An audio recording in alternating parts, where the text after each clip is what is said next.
Well, the St. Louis Cardinals have done nothing, but somehow the Lakers got Doncic before the Cardinals made a move. So I had to throw that in there. Nothing could be as bold as what just happened in the NBA yesterday, but today we're going to try and outbold the Mavericks with our bold predictions for the St. Louis Cardinals in 2025 on this episode of Dealing the Cards.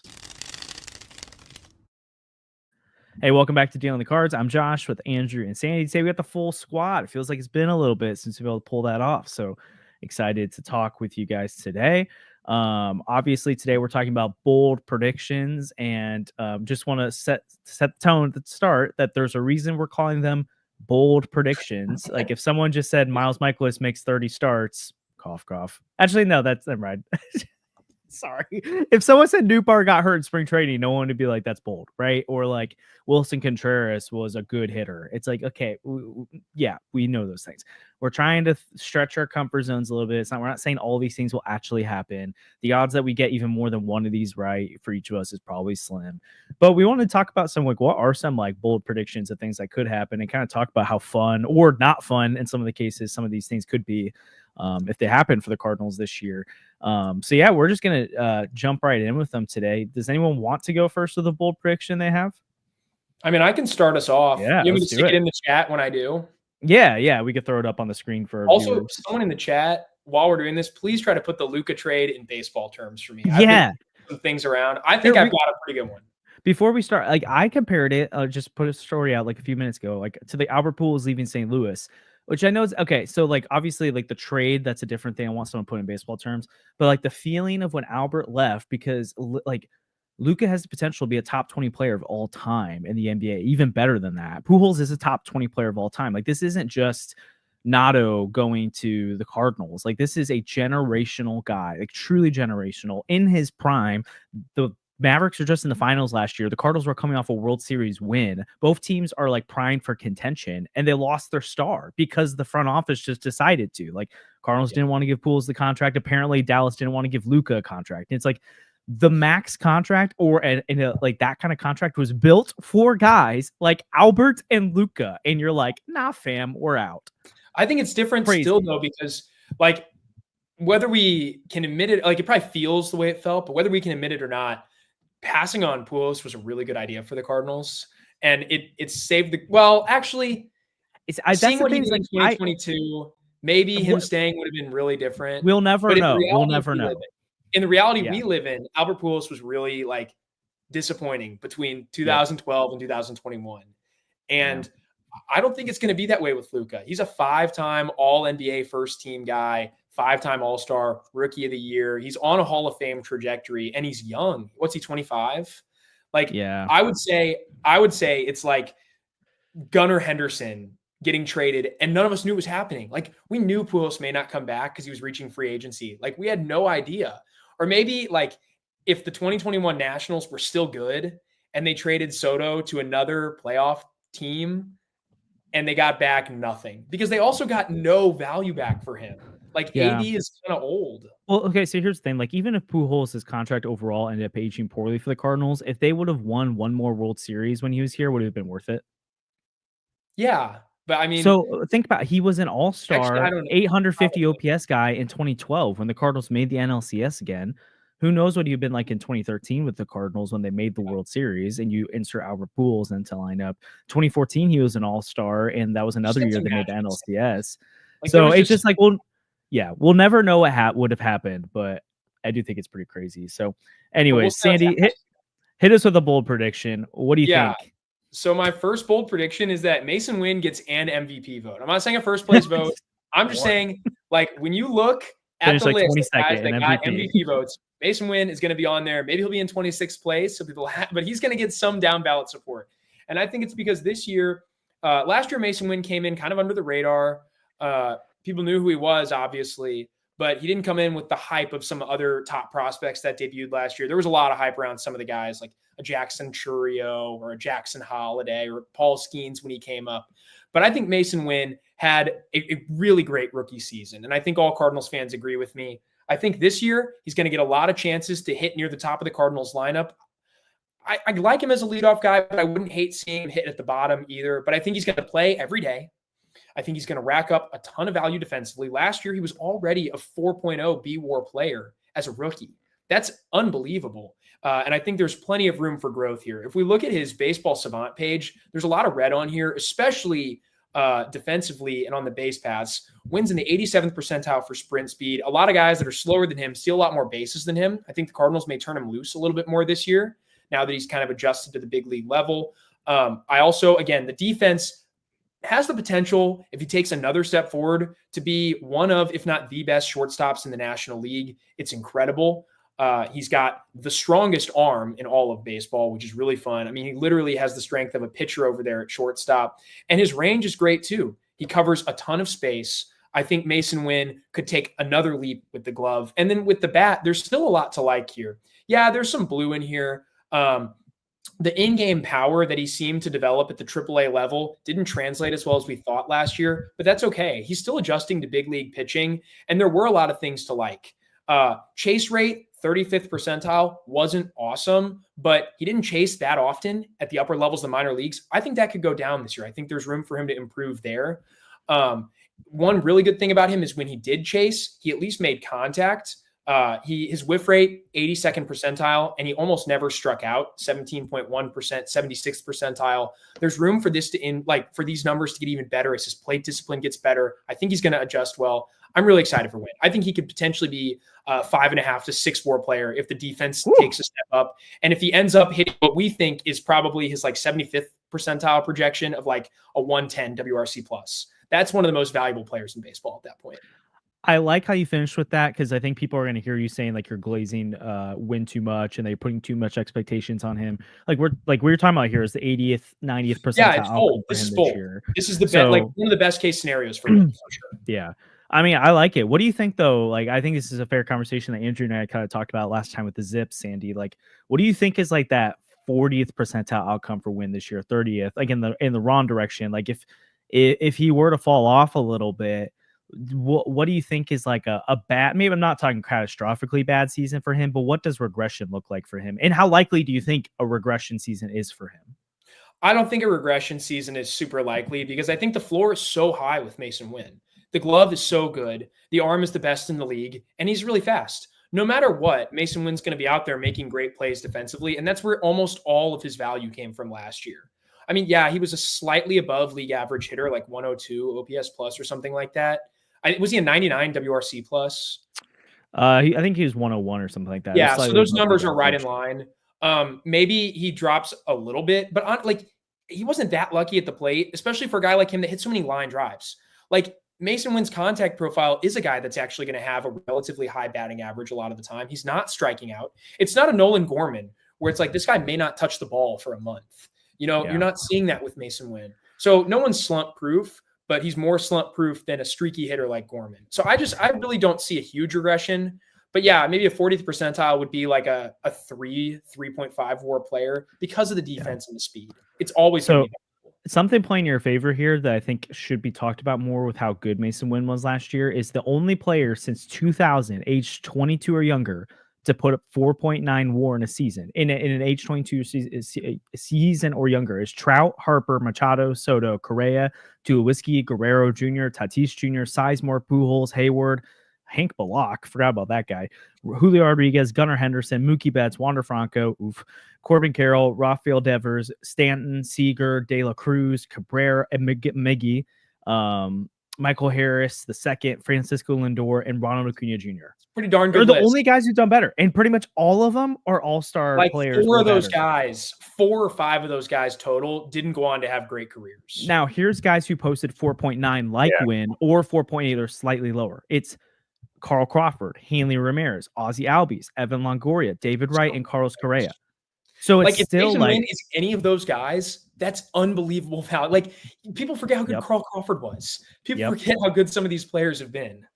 Yep. So it's not to say he's some future Hall of Famer in the making, or multi-time All-Star, but it's the company of guys he's in, historically, these guys end up being really good. And so that plays into your favor of hey, this is a really encouraging thing. And it just shows you how freaking good this NL rookie class was this year, that he wasn't even top 3 because of Churio, Skeens, and Merrill. It's this is going to be a really good class to watch going forward. And Imanago. Yeah.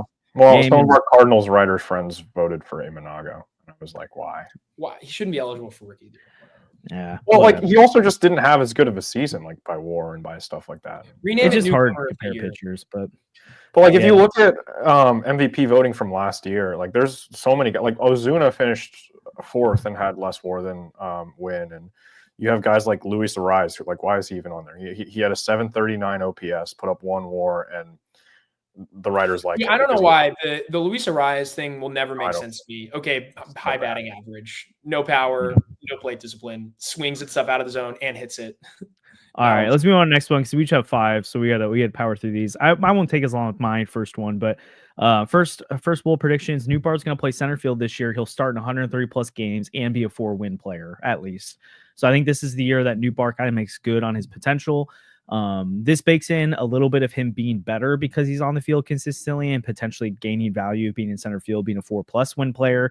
But again, if you're a pessimist on Nootbaar, the kind of production he puts on the field, if he was playing 130, 140, 150 games, that's a 3.5, over 3-win player each year.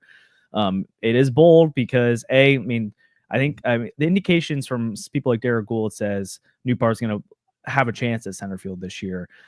So like this prediction could easily go away if Oli Marmol is like, I'm taking Siani in center or Scott in center. But I do think like optimizing, especially with Arenado in town, like you have less ability to play your guys right now. True. This allows Burleson to get back in the lineup because right now I think he's the odd man looking at, or JC, depending on what you're looking at here. I think Nootbaar's gonna be a center fielder this year because it optimizes their offense. I don't think the trade-off defensively declining there is enough to not want the upgrade with a bat there, because you're looking at someone who is 40% below league average in Siani at the plate. Scott was even worse. Now you're getting a guy who could be 20% or better above league average at the plate. Average to below average defense in center, but not Walker bad in center. But it's just not going to be Siani or Scott, that's for sure. And I think Nootbaar's gonna be a super valuable player this year. And I think Cardinal fans are finally gonna, the ones who are maybe more pessimistic on him, because there's some that like are just like, hey, until he stays healthy, I can't believe it. And I get that side of it, but the ones who are like, this guy is not as talented as people say he is, I just can't agree with. And so my bold predictions, Nootbaar finally proves it this year. Love it.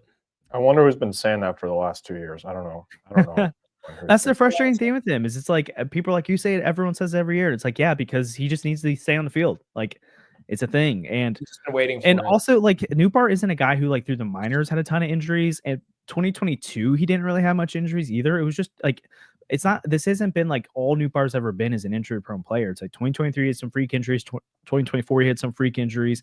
It's held him out of games. 2022 he was sent down to the minors, and then he became an everyday player in like June or July. So it wasn't that he was hurt that year. So anyways, and I think we need to, because there's a comment in here like that people talk about him like he's close to elite. Like I think we've lost the ability to talk about a great player and they don't have to be a star. I don't think this isn't Nootbaar being a star. This is Nootbaar being a stinking good player, top 50 player in baseball. It's not a star, but it's also like the tier below, or maybe 2 tiers below, but it's also not like a 4th outfielder either. It's like people are like, you're either a 4th outfielder or an all-star. And it's like, why can't we have in between? Yeah. Well, it's because super teams exist, but the Cardinals have not won the World Series with super teams most of the time. You know, these teams have been made of a couple of great players mixed in with a lot of really good players. Yeah. So we'll see. And also like all of these terms like good, relative, excellent, elite, they're also relative. Some people like have 50 elite players in their minds, and some people like there's only 5 elite players, and superstar for some people means like you're literally a Hall of Famer, and some people it's like that you're the best player on a team. So like that's where I think some of this lingo falls. But I'll say top 55 position player in baseball type guy. Like that's what I'm talking about here. So I'm putting a number on it. It's something we can measure. It's not just my definition of good versus yours, but anyways. Andrew, what do you got? I'm gonna go with Oli Marmol being top 3 in manager of the year voting. Woo! Oh, you did it. Oh man. I'll type in the chat for you. Yeah, I'm gonna get a lot of hate for this one, and maybe Ollie's like the one like person I actually believe in on this team. But no, I think Oli did a great job last year with the bullpen management, and like I would have voted for him as one of the top contenders for that. Obviously, there's a couple of guys that come to mind that got like teams with low expectations to the playoffs, and I don't know if I'm gonna go bold enough to say that they'll make the playoffs. I think someone else might be doing that later on, but you know, he did a great job with the bullpen. He's going to help the young guys get better through, like, he's a player development guy first and foremost. And I think he's going to give people the opportunities they need to make this team at least like solid and in contention for a little bit. And I don't know, I'm high on Oli. I've always been high on Oli. I think he's great for the clubhouse. Like, people say that, like, oh, he doesn't. There's some players that don't like him or whatever, and those guys were problematic in the clubhouse to begin with. They weren't well liked by a lot of people, and they're both on the Orioles now. So there you go. Maybe the third guy will also sign with the Orioles. They've been linked to him, but yeah, I think he knows how to manage a ball club. And who was the guy that voted for him? Keith Law. Keith Law. Yeah. And Keith Law usually doesn't respect the Cardinals. I feel like he's usually pretty low on a lot of the prospects and stuff, but he voted for Oli. Maybe he filled it in wrong. Like, no, he defended it. Someone asked him about it. Okay. That's good. Because, like, I remember there was a guy who tried to vote for Trey Turner for MVP, I think from St. Louis, and ended up voting for Ryan Tepera because he just filled it in wrong. But, yeah, so Ryan Tepera has an MVP vote. Cardinals legend back when he was with the Cubs. But I believe in Oli. Hopefully that'll be good enough for him to stick around and for fans to embrace him. I don't know if that'll ever happen, but yeah, I think he'll receive the recognition that he deserves, and he'll be able to hopefully stick around in 2026. Yeah, I like it. I mean, if a lot of these optimistic predictions, because I think we've got some in here that aren't good predictions necessarily for the Cardinals. But I think if a lot of these optimistic things pan out, that's a good sign for Oli. So I could see this.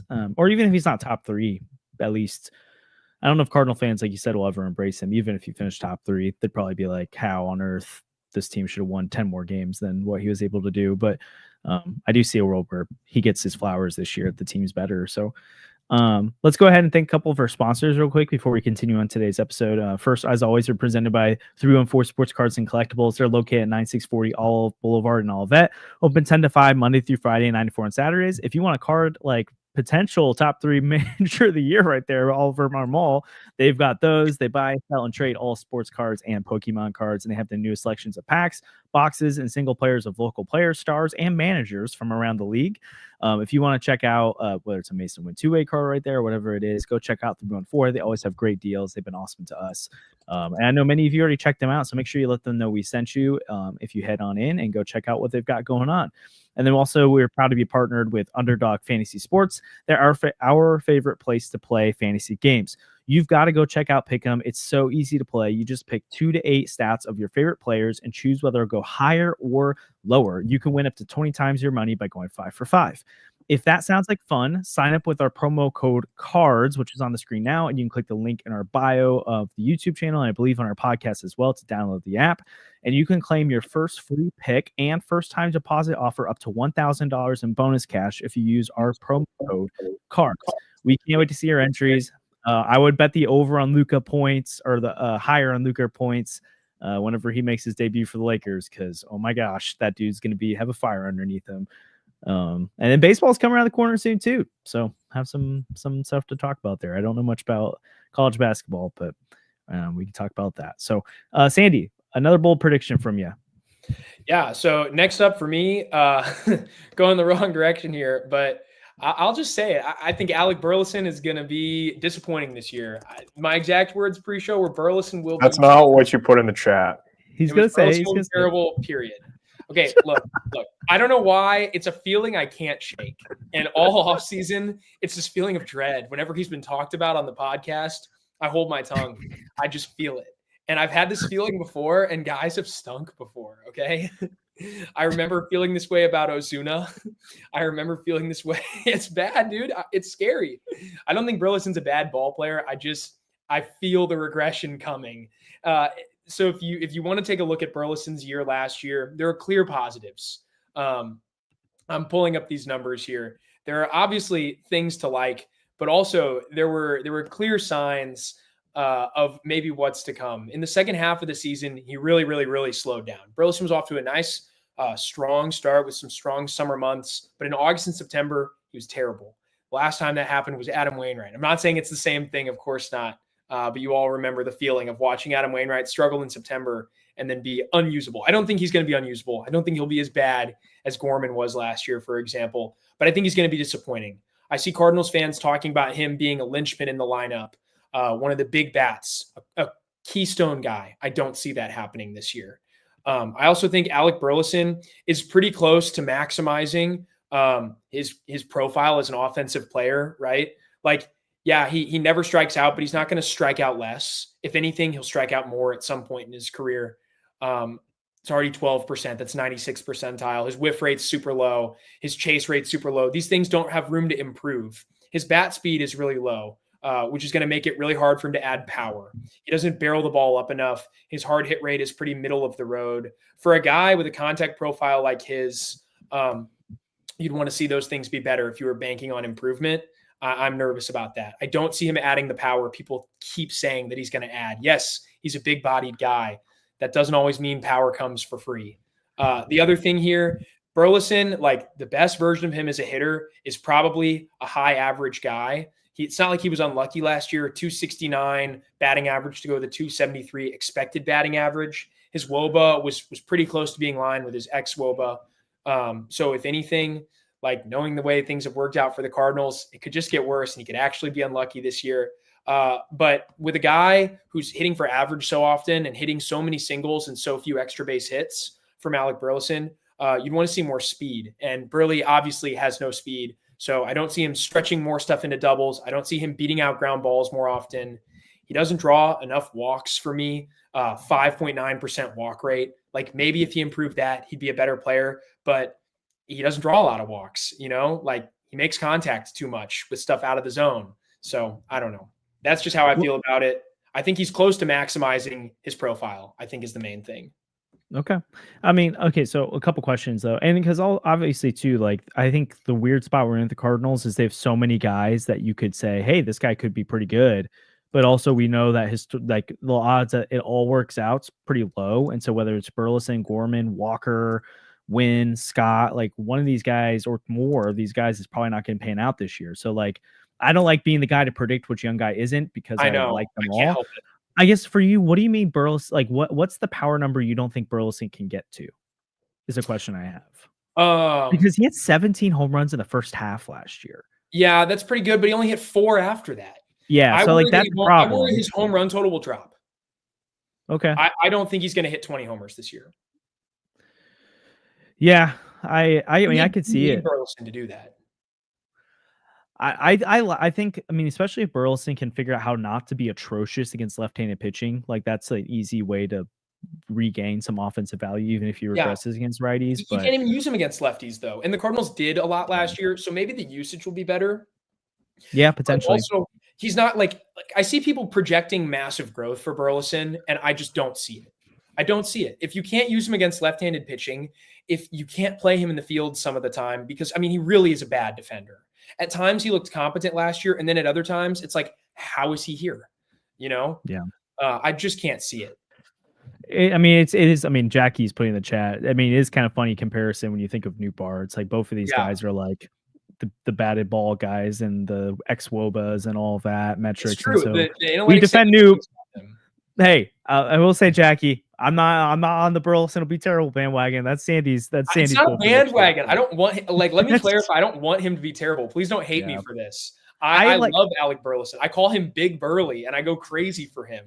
But Sandy, the only bold prediction you've ever gotten right is that Miles Mikolas would get an extension. So how this is a reverse. You're going to get this one right.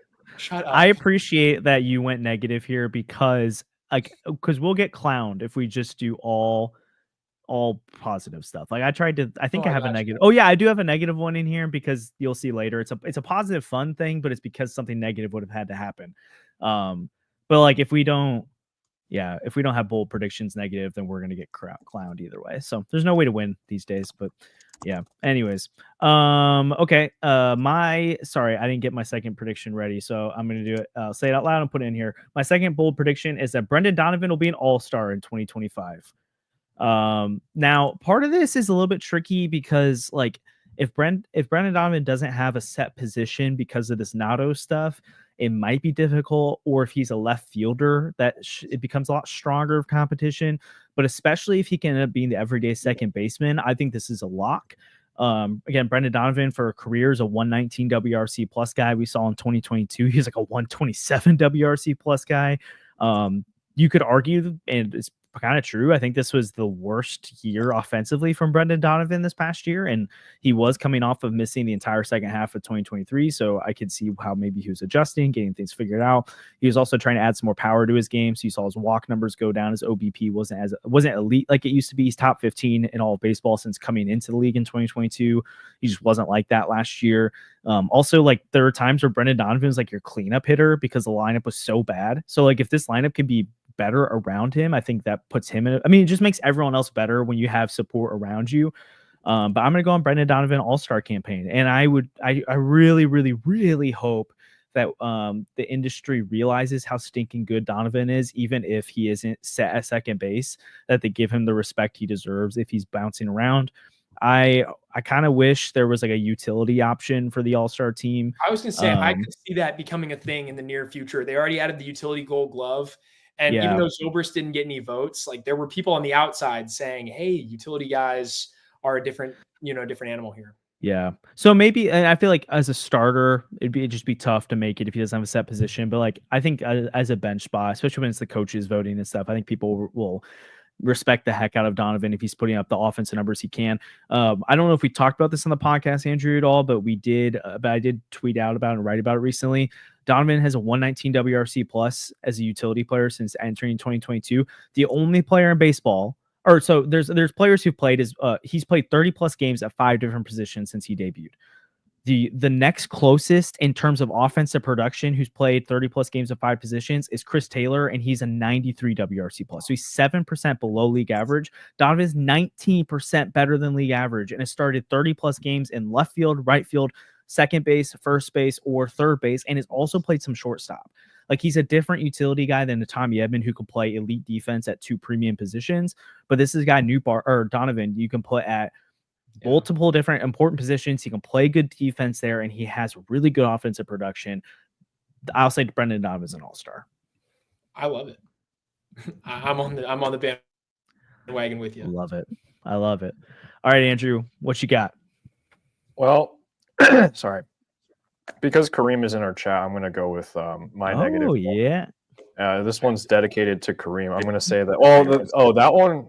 Well, I have 2 that are dedicated to Kareem, I guess. Yeah, do the first. Yeah, whichever one. Oh, I'm going to say that Miles Mikolas will make over 30 starts this season for the Cardinals, and they're all going to be bad. Well, not all of them are going to be bad. But like by and large, they're going to be bad. And they're bad. It's so funny. Not all of them. I'm sure he'll have like 1 or 2 good starts, but he's going to be bad, and they're going to run him out there just because that's what they do. And like, I'm sure Oli won't be able to do that. Kareem, no. But I just think that the way this organization historically works is that they just they say they're going to give the young guys a chance, but then they have these guys on the books that are not movable. And like, I'm fine with Miles Mikolas making 30 plus. Oh no. You're good. Are we echoing? No, you're good. Oh, I heard okay. it. I think we're echoing. Well, I heard it, but you're fine. I think Miles Mikolas will make 30 plus starts, and that will be fine if they trade Eric Fetty and Steven Matz, and that's totally reasonable. And I wouldn't fault them at all for that, because they do need people to eat innings, especially when like if McGreevy or Graceffo or whoever. Okay, I might unplug my mic, but how do we have 2 mic issues? I'm gonna react to that. Okay. I think. Okay, there we go. You're back. Oh, are we back? Yep. Yep. And yeah, the Cardinals will play the Rockies and the Marlins from time to time. But he did have one really horrible start against the Rockies a couple years ago when he was actually good, if we recall. But I just think that the Cardinals are going to not be able to find a trade partner for him, and they're not going to DFA him. I just don't think that that's something they do. And they probably to some extent, like, respect Miles Mikolas and what he's given to this organization, because he was a solid player back in the day, and they don't really like cutting ties with players just like that. So yeah, he's going to make 30 starts, and they're all going to be bad, or they're mostly going to be bad. Sorry, Kareem. The best was pre-show. Andrew was like, "Yeah, I'm calling Miles Mikolas makes 30 starts," and Josh and I were like, "Okay," and he goes, "But they're bad," and it just has been killing me. It's so funny. I mean, it is pretty bold, because if he's bad all year, I think at some point you would expect them to pull the plug. Because I think like 15, 16, 17, 18, 20 bad starts from him, not shocking. But then once you get to, Jens put it in there. You should have done it. Could it, Andrew, put your money in your mouth. Will it be worse than Wayno? No, because if it's worse than Wayno, like, Wayno was like an all-time level of bad, where like if he's that bad. Like, there was a bit that we had on the show in 2023 where it's like, well, every time Wayno comes in, Burleson seems to follow, and it's just like, because you're going to be down. I think it might be Sandy's end. Also, I think if it is that bad, the Cardinals were considering pulling Wainwright from the rotation, and it's freaking Adam Wainwright, and he was chasing 200. If it was that bad for Mikolas, I don't think he'd make it past May. Like, we've seen them pull Steven Matz on the rotation before. They're not totally afraid to do it. They're just more cautious. And also, as much as the offseason has been not full reset, and I agree with it, they have not proven us, or they have not earned our good graces by any means. I'm still interested to see how they end up kind of finagling roster construction during the year, because I could see a world where they think, hey, let's have all these options going into the year, but then as we feel confident, young guys will pull the plug on veterans to give young guys opportunity. I just think they should start out with the opportunity and prove that they're going to give it to them all year long. But if Mikolas is that bad, I'd be shocked if he's in the rotation past May. Well, he's chasing 200 wins too. He's only 136 away. So he'll pitch till he's 90. Maybe he'll get it. Oh, Sandy's muted. It'd be impossible to be as bad as it was with Wayno. 7.4 ERA, 6 FIP, 2 WHIP. He was walking almost 4 batters per 9 and striking out less than 5 batters per 9. I mean, it was like maybe the worst. He was giving up a home run every 2 innings. He was giving up a run 8 times out of 9 innings. Like, it was the worst it's ever been, probably, for maybe anybody. So I don't think it can possibly be that bad. But I'm up for the next bold prediction here. Yeah, go for it. Bold prediction number 3 for me: Arenado makes the All-Star game. I don't know how. I know it feels bold to Cardinals fans, but I think if Arenado had been traded this offseason, people wouldn't be saying it's that bold. Maybe there's something to that. Maybe there's something for him to gain from a change of scenery. The point for me is that Arenado is still a talented baseball player, right? The numbers have been down the last 2 years, and I'm not saying he's going to be 2022 Nolan Arenado, where he almost wins an MVP, but he's not like the worst player we've ever seen at this point. He's still a really good defender. He's an all-star in 2023. Correct.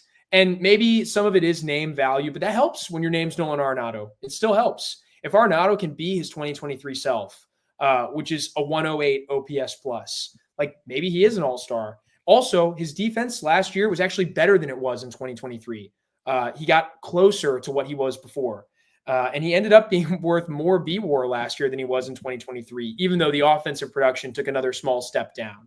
So I think it's totally possible that Arenado bounces back if he's healthy in the first half, and if he's a 115 OPS plus guy who's playing good defense again. It only takes a couple of highlight plays from Nolan Arenado to get people talking again. And you know he's going to provide those at least some point this year. We're going to get the moments where Nolan Arenado fields the ball by third base, runs into foul territory, jumps, throws across his body, and nails the runner at first. Like, you're going to get those every once in a while with Nolan Arenado. And whether you like him or not, whether you wanted him traded or not, you're going to clap and you're going to enjoy the moment.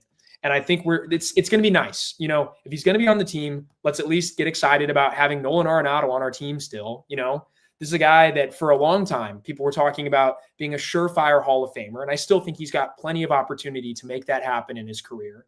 So yeah, I'm still high on Arenado. I think he's going to make the All-Star game this year, and it's going to silence some people. It's also going to be nice because it'll help the Cardinals rebuild some value if you need to trade him next offseason. Yeah. I mean, also when you look at third base as a position right now, it's pretty weak in the National League. You're looking at Manny Machado, Matt Chapman is the clear top 2 with Austin Riley. So those 3 are the top 3. And then from there, it's like Alec Bohm, Max Muncy, Jake Berger, Ortiz, like Paredes. I mean, no, Paredes is gone now. I'm just looking at guys from last year. I don't think a big third baseman came over. So like I could see it. Like if one of the 2 of those guys is a down year, and Arenado rebounds, like he can make the All-Star team. Well, and last year was way better than Chapman's offensive norm. Like he was a 107 OPS plus guy in 2023, lower than Nolan Arenado's output that year. Last year, he jumped by 20 points when he moved to San Francisco. I don't know why. Maybe he unlocked something. He's also on the wrong side of 30, just like Arenado. It's totally possible that he regresses and Nolan Arenado has some late career renaissance this year. So it's just, you never know to me. And the people that are acting like Nolan Arenado is a bottom 5 third baseman in the NL, that's crazy. Don't tell me he's worse than Jake Berger. You know? He was a 3-win player last year. Like, so Still I think it's like when a superstar starts declining, everyone's like, oh, they're terrible now. It's like he's still a pretty good player, a good player. 3-win. I mean, we're just talking about Nootbaar being a good player, and he's been a 3-win player like best. So it's like you gotta like keep it in perspective here. Okay, I'll make my Super Bowl. I think this is really bold, but like I'm just gonna say it. JJ Wetherholt will make his MLB debut this year. It's crazy. What month? Now, August. I'll say August. Okay. Here now, this is why I'm saying it. I'm not saying the Cardinals should get him there at all costs and that they should rush JJ up and that like that right now, today on February 2nd, the Cardinals are making a mistake if he doesn't make a debut this year. I'm not saying that. I'm saying a bold prediction is if JJ Wetherholt ends up being who we think he can be this year and excels at AA, because he'll start the year at AA. I'm pretty sure. I feel pretty confident in that. He'll make a midseason jump to AAA. And if he's playing well there and the Cardinals are trying to contend, it's going to be hard to not think about putting Nootbaar on the team. Or not Nootbaar, geez. Well, I've done that a lot today. JJ Wetherholt on the team. I also think there's like the scenario here too. Like if they're in it and they want to get some pitching, like you can move a Burleson, you can move a Gorman, you can move some of these other guys. Injuries are going to happen right now. Like trying to tell you where JJ Wetherholt would play is kind of hard, right? Like there's not really a clear spot for him. What if Nado's moved? If a couple injuries happen, which they always do, there'll be some kind of role potentially there for a guy like JJ. And I just believe in the talent. And also like, this is me kind of like looking around the league right now. Go look at Boston. And go look at all the leaps their hitters have made since Chaim Bloom came over. Again, Chaim Bloom was there for 4 or 5 years before that really happened, or it's 4 or 5 years later before that really started to blossom. So to say it happens in 1 or 2 off seasons with Bloom around is unrealistic. Like you don't just overhaul player development in a heartbeat. But I mean, JJ is a different animal, right? Of talent. Like Roman Anthony and Christian Campbell were 4th and 2nd round picks, and they've ascended. We've seen what Marcelo Mayer could do, but he was a high schooler. Like they wasn't supposed to get up right away. Like if the Cardinals historically have been able to develop prospects hitting wise, like do they play out the major league level? Well, that's been a problem. But like through the minors, they've been able to get Gorman, Carlson, Walker, guys like that to hit. Again, well, and I just said, no way, you're crazy, bro, that he arrives.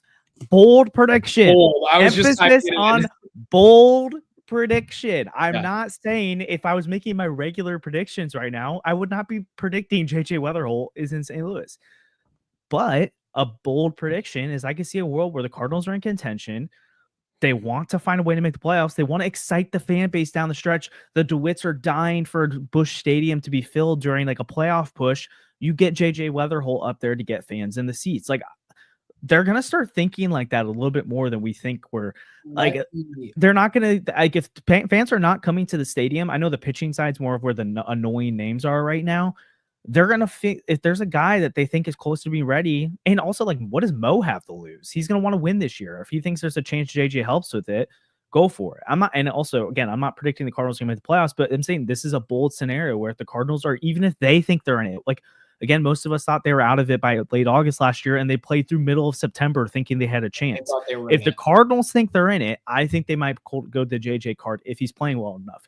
A lot of ifs in there. That's why it's a bold prediction. Also, a lot of the first-round picks now, not a lot, but it's not uncommon for first-round picks to make it in their first year now, especially an advanced college back like JJ. That's the kind of profile that can actually make a debut or advanced college arm. Let me ask you this. do you see him skipping multiple levels of minor league baseball? Like what is if he debuts in August, right? Is he coming from AAA or is he skipping the AAA level entirely? I mean, so assuming he starts the year AA, because I don't think they put him in high A. I think they go straight to AA. Okay, so you think he'll be assigned to AA? That's fine. Yeah, because I think April, May, June, and then if he goes to AAA in July, August, like it wouldn't have been a ton of time at AAA. But again, I'm just talking about a world where JJ's been awesome, where it's like they're just like, hey, I mean, sure he could prove more, but like why not get his bat lineup? You think if JJ is killing it at AA, the moment he gets to AAA, he's knocking on the door already? I think he's knocking on the door in this unique scenario where I will say there's also a scenario where JJ's on fire and the Cardinals are out of it. It's another way to sell tickets in a lost year, where if the Cardinals are out of it in the second half, like Masyn Winn down the stretch in 2023, that's a way to potentially get fans to come to the ballpark to see JJ Wetherholt make his debut and play down the stretch with Masyn Winn, all these guys, Quinn Matthews, Tim Kentz, even when they're out of the playoff push. So that's why I think there's a world where they could put him at second base. They could put him at third base down the stretch, even if they're out of it. So again, they're not going to do it if they don't think he's ready. Fair. But I do think they're going to be more aggressive with it because, I mean, they put Jordan Walker on the freaking opening day roster. Like they're not afraid to pull the trigger on things. And he had never played AAA. So if JJ had played 100 games at AAA and they give him a month in St. Louis, or not 100 games, if he played 30 games at AAA and there's a month left in St. Louis, I don't think they could. I don't think they'd be shocking to do that. So it's bold. Yeah. I just hope they don't rush him because they definitely would. I hope that they've learned from Walker and some of the other guys that they've rushed up. But yeah, I hope that he's ready for his time and that that does happen. But I could definitely see a situation where they're I could see a situation where like the Cardinals are like 3 games out of the division in like August and they call him up to be a platoon bat or something like that. Like that seems like something they would totally do. And hopefully it's not that kind of situation and it's actually like a good sort of thing. We don't want JJ to get rushed up for no reason. Yeah. But I mean, you don't just never do it. So do we want to rapid fire through the rest of ours or do we want Sandy to rapid fire through his? Andrew, make the call. We can just rapid fire. Okay. Or Andrew, you go. We already kind of talked about it. One of mine is Arenado is like good and he gets traded at the trade deadline. We talked about Arenado potentially being good. And then I just think that it makes more sense to at least wait until that point, see how good he plays throughout the season. And then, like eventually like a team will lose a third baseman that's in contention if it's the Dodgers, if it's the Red Sox, if it's whoever. And the Red Sox don't really have anyone at third base right now. If they're going to move Devers over, they're still in play for that. But if there's only like 1 or 2 suitors, it's probably not worth moving on from Arenado. You just don't have that leverage, and you probably get something better back at the deadline anyway. And my last one is that the Cardinals draft Jamie Arnold because I am a Kareem believer, and I think he'll get it again. And no reason for that. Sweet. I love it. All right, Sandy, fire yours off real quick. We know you got to catch a flight. Oh. Can you hear me? Okay. Yeah, now we can. I'll go through the last of mine real quick here. I'm going to say McGreevy will be this year's Palante, but even better, I think that's self-explanatory. Andre Palante last year, from when he came up to the end of the season, led the rotation in ERA. I'm not saying he'll lead the rotation in ERA. I'm just saying in terms of value added to the Cardinals, it'll be similar. He'll be a guy that comes up, stabilizes things. He's something that you can rely on, and it's going to be really fun to watch. He was awesome in limited appearances last year, just like Palante has found limited success in St. Louis before. I think he's ready. It's time. He's going to get his opportunity, and he's going to run with it. He's going to establish himself as a clear part of the Cardinals' plans for years to come, just like Palante did. Hopefully they give him the chance. Another one here, the Cardinals' middle relief options are going to be a clear strength. I wrote, they'll all be incredible, and everyone will bow to our glorious King John and his princes Kyle, Matthew, and Matt. Talking about Kyle Leahy, Matthew Liberatore, and Matt Johnson. I like to glaze my guys. And, of course, John King is going to be this team's MVP. He's probably going to win the MVP and the Cy Young and the Hank Aaron Award for the pinch-hitting appearances he has. Because hey, whoa! If that happens, John King will be my favorite player. A $700 million player he'll be. He's the greatest of all time. But I'm a huge John King fan, and I'm ready to defend him at all costs again this year when everyone's hating on him, and he's just good, just like he's always been for the Cardinals. Same goes for Leahy. Same goes for Liberatore, although he doesn't get that much hate when he's in the bullpen. People actually like reliever Liberatore. And I think Matt Savanson's going to come up and be exciting. And then the last one here kind of goes hand in hand with some of the stuff I've said, some of the stuff Josh said, especially with Wetherholt. I think the Cardinals are going to push for the playoffs, and I think they're going to make it. That's my bold prediction. Ooh. I'm not saying they have to make it's a bold prediction here. We're getting bold. But I think they're going to be in contention. It's going to be really fun down the stretch, and they're gonna push in. That's the bold prediction here. If all this stuff that we're talking about is happening, like, yes, the Cardinals are definitely one of the 10 best teams in the National League, maybe one of the 6 best teams in the National League. And we're talking about them contending for a spot. The division is still weak. The Brewers could take a step backwards. Yes, the Cubs have gotten better, but the Cubs and Cardinals were neck and neck last year. And there's plenty of room for the Cardinals to grow if the offense is better, if, Miles Mikolas isn't out there all the time and some of these young guys come up to help. So I'm excited for that. Also, Super Bowl prediction. Yeah, throw that up there. I'll take the Eagles. Fly, Eagles, fly. I would like to see the Chiefs lose. Okay, that's it for me. Unfortunately, I got to go catch a flight. Peace, man. I will see you guys. Peace. For the rest of the stream. To Toronto. I'll give my last 2 real quick as Sandy's on his way out. So my